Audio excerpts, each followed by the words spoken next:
Baik, sekarang silakan dibuka surat Ad-Dukhan, ya, surat Ad-Dukhan.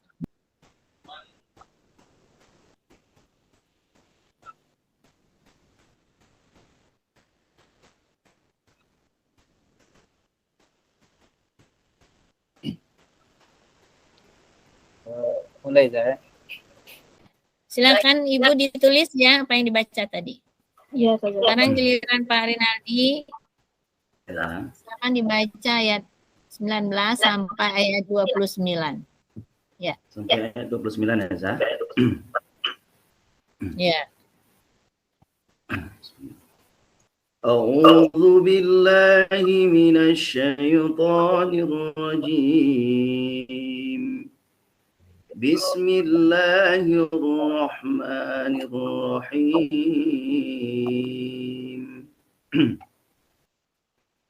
وألا تعلوا على الله إني آتيكم بسلطان مبين وإني عذت بربي وربكم أن ترجون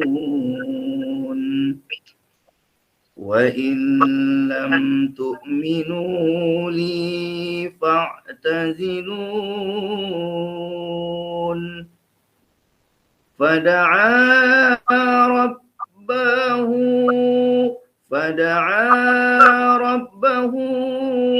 أن هؤلاء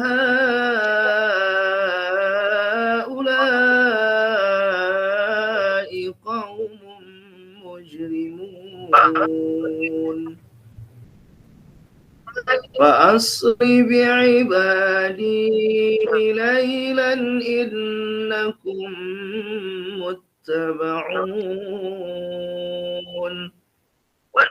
واترك البحر رحوا إنهم جند مغرقون كم تركوا من جنات وعيون وزروع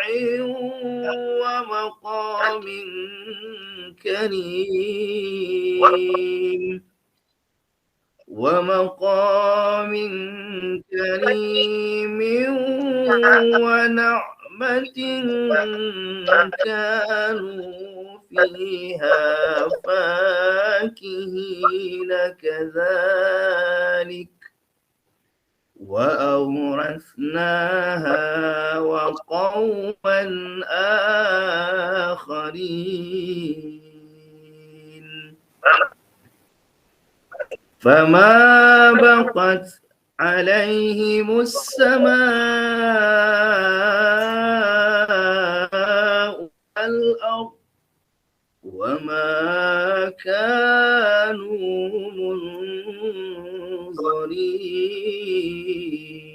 منظرين صدق الله العظيم.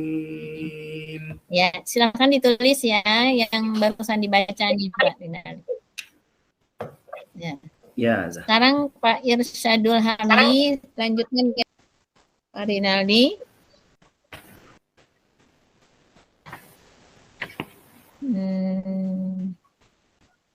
Balik, Zah?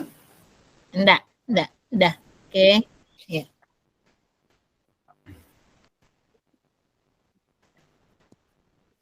Ya.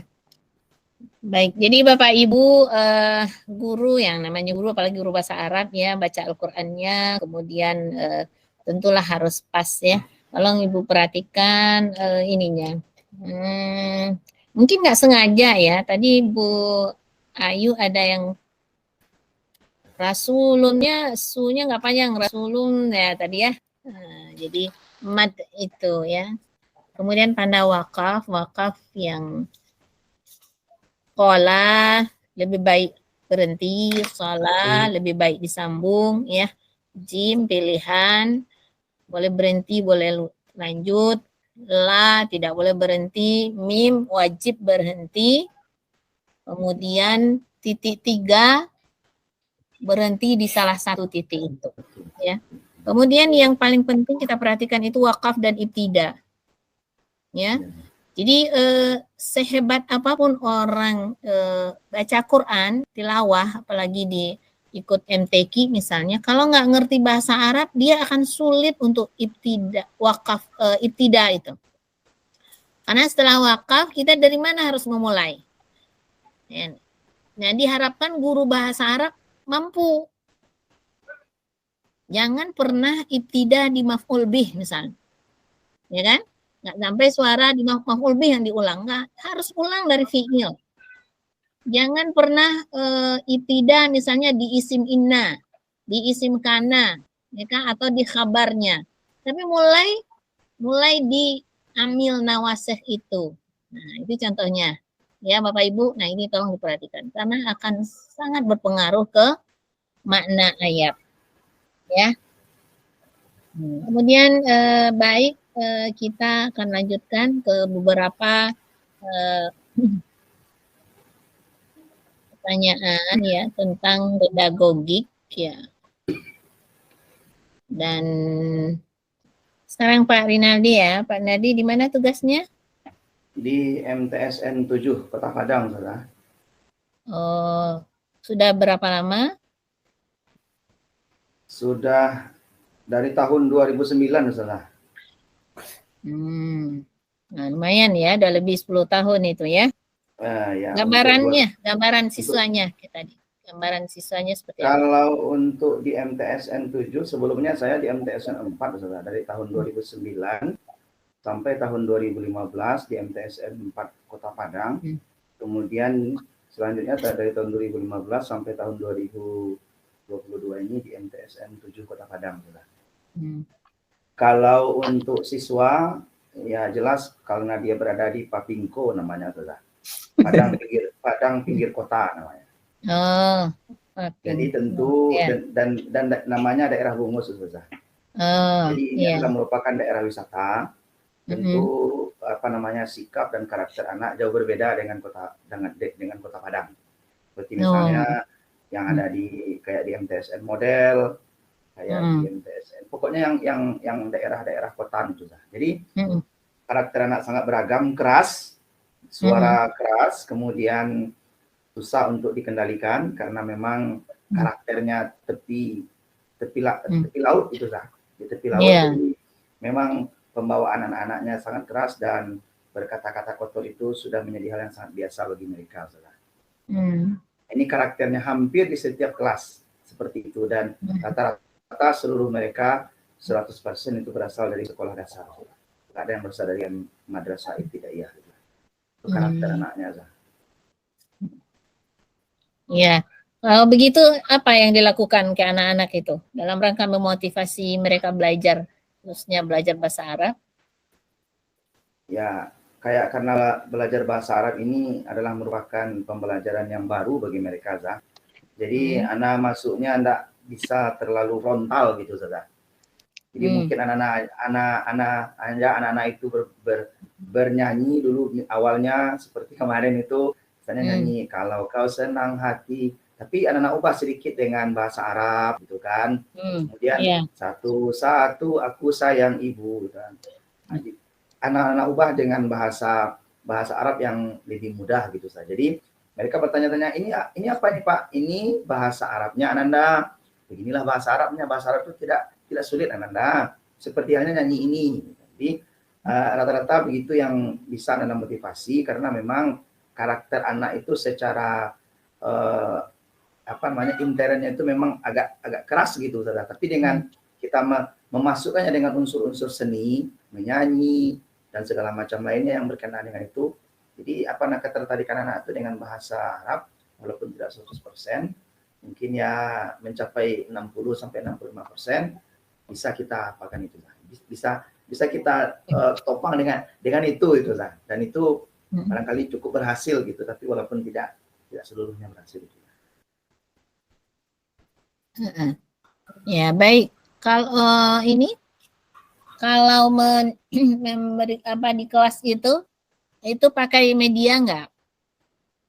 Pakai media Zah, karena di tempat kami itu saya katakan tadi Papinko Padang pinggir kota, jadi Infokus itu tidak beberapa banyak di sekolah. Jadi kalau untuk mufradat biasanya Ana merekam lafal itu di HP Zah. Nanti Ana bawa speaker besar itu Zah, kira-kira sebesar notebook, itu Ana bunyikan. Jadi sesuatu mendengar dengan lantang karena sangat dekat antara satu kelas dengan kelas yang lain, dan memang lokal itu rata-rata meribut gitu Zah. Jadi kalau seandainya hanya menggunakan suara guru agak kesulitan, maka kalau untuk pelajaran mufradat itu anak style agak keras sedikit gitu. Jadi untuk pembelajaran mufradat itu agak lebih jelas suaranya gitu Zah, dan sampai kepada siswa gitu. Ini untuk mufradat. Begitu juga dengan untuk Hiwar juga seperti itu, kadang-kadang rekam, nanti kalau beberapa sekali dalam sebulan atau apa, nanti anak pinjam Infokus, tampilkan lewat PowerPoint, itu barangkali untuk mensiasati. Ya. Kalau Ibu Ayu menggunakan media juga, yang jawabannya ada di teks, tapi di balik itu jawabannya, gitu kan ya, Bapak-bapak. Ya. Nah, untuk pertanyaan itu Pak Rinaldi apa contohnya? Untuk HOTS. Untuk kelas 7 karena anak berada di kelas 7 ya. Jadi mungkin untuk soal HOTS yang Ustazah sampaikan itu mungkin tidak sampai kepada C5 atau C6 karena situasi dan kondisi background anak itu Zah. Palingan pada level C4 apa sekitar itulah Zah. Jadi mungkin barangkali anak kami berikan teks qiraah, lalu mereka disuruh menganalisa kira-kira apa ide pokok dari teks itu. Barangkali berkisar hanya di situ Zah. Untuk kemampuan siswa itu, karena kalau lebih ditingkatkan lagi takutnya siswa ini Zah tidak sanggup lagi untuk itu Zah, karena memang kembali lagi kepada input anak yang masuk itu Zah. Jadi barangkali levelnya pada C4 sekitar itulah Zah, C4 dan mau menuju C5. Tapi kalau untuk yang lebih tinggi dari itu, anak sendiri belum pernah melakukan itu karena kondisi itu Zah, kondisi input siswa itu Zah. Lebih kepada itu aja Zah. Membuat itu mengkreasi ya, mencipta itu di C6 ya? C6 ya, sampai ke C6 kan. Ya, kalau Pak Rinaldi silakan. Ya, Zah, terkait dengan soal AKM tadi, mungkin kalau dalam tugasnya, Ana lebih kepada pembelajarannya gitu, Zah, materi pembelajarannya. Misalnya kalau seandainya literasi, ini ditampilkan teks dulu sekitar satu paragraf atau 2 paragraf. Nanti di sana ditulis, disuruh anak menjawab apa ide pokok dari teks bacaan di atas itu. Apa ide pokoknya? Atau apa judul dari teks itu yang sesuai gitu Zah. Nanti disuruh anak memilih beberapa option, 1 alif, ba, jim atau dal. Itu untuk literasinya gitu Zah. Kemudian untuk aspek sikapnya gitu Zah, karakternya, misalnya kalau kami kelas 7 itu untuk pelajaran yang ketiga ada al-adawatul madrasiyah. Nah, mungkin ditampilkan di situ siswanya membawa misalnya si Faruk itu memiliki temannya ada 5 orang, mempunyai masing-masing tas, lalu dalam tas itu ada isinya buku. Nah, lalu ada seorang teman Faruk yang tidak membawa pena, yang tidak membawa pensil. Pembelajaran sudah dimulai gitu kan. Nah, bagaimana sikap teman Faruk terhadap temannya yang tidak membawa pensil ini gitu kan. apakah dia mau meminjamkan atau tidak, itu kan termasuk apa namanya tuh survei karakter gitu Zah. Nah, kemudian untuk numerasi mungkin lebih kepada warna gitu Zah. Misalnya warna Akibah warnanya merah, Qalamun warnanya asfar. Jadi kami ditanya di dalam soal itu ada berapakah jumlah warna yang tertera dalam teks bacaan di atas. Itu saja itu Zah, untuk AKM ini Zah. Baik Bapak Ibu. Alhamdulillah kalau Bapak Ibu semua sudah memenuhi tuntutan hari ini ya, soal bermuatan AKM, survei karakter dan hot study. Di AKM ini aplikasinya itu memang untuk semua topik ya, tidak semua topik itu. Misalnya untuk materi as-sa'ah misalnya. As-sa'ah itu di mana ya? Kelas 8. Di Sanawiyah apa di Aliyah? Sanawiyah Ustazah. Sanawiyah. Sanawiyah. Kelas 8. Nah, misalnya as-sa'ah. As-sa'ah itu ya kalau si Ahmad pergi ke sekolah jam 8, pulang jam 1 misalnya ya. Jam 13. Nah, ya, soal AKM ini kan bisa dimunculkan di situ. Berapa jam Ahmad berada di sekolah, gitu kan? Berapa lama itu Ahmad berada di sekolah? Atau kalau siswa di sekolah dari jam 7 sampai jam 13, berapa persen waktu mereka yang berapa persen waktu mereka di sekolah dari jumlah total waktu 24 jam sehari. Persennya ditanya. Ya. Jadi intinya soal AKM untuk numerasi memang soal angka. Jadi soal bersifat matematis, statistik, yaitu itu dimunculkan. Ini tujuannya anak dari awal digiring memang dan dilatih untuk memecahkan soal angka-angka gitu. Ya. Dan itu di semua ini seperti tadi itu udah benar ya, berapa warna ya kan, yang dilakukan kalau Pak Irsa tadi apa orang ya, berapa orang umur, keluarga. Tentang umur, pokoknya di setiap topik ya, mungkin tentang mihnah. Nah, mihnah itu di teks tuh berapa mihnah yang disebutkan di teks. Ya kan? Bisa ditanya itu, ada berapa mihnah yang disebutkan di teks di atas. Kemudian Bapak menambahnya dengan mihnah yang tidak terdapat di teks, ditambah mufradatnya, itu namanya pengembangan atau itu namanya pengayaan. Nah, sedikit untuk minggu masalah pengayaan. Pengayaan itu ini mungkin ada di buku tertulis anak merangkum. Itu bukan pengayaan. Ya, mungkin. Nah, pengayaan itu memberikan informasi atau pengetahuan baru pada anak terkait materi gitu ya, yang tidak ada di dalam buku. Jadi betul-betul anak dapat pengetahuan baru. Seperti tadi, kalau mihnah cuman ada 10 yang disebutkan di teks, Bapak tambah 3 lagi atau 5 lagi. Nah, itu namanya pengayaan ya. Kemudian untuk literasi, bagaimana anak menemukan mampu melihat teks secara keseluruhan. Jadi pertanyaan yang muncul ke teks itu, atau lebih luasnya itu kemampuan untuk menguasai referensi. Ketika belajar ta'aruf, Bapak nanya, uskur ayatan min ayatil Qur'anil Karim alati tata'allaq bit ta'aruf.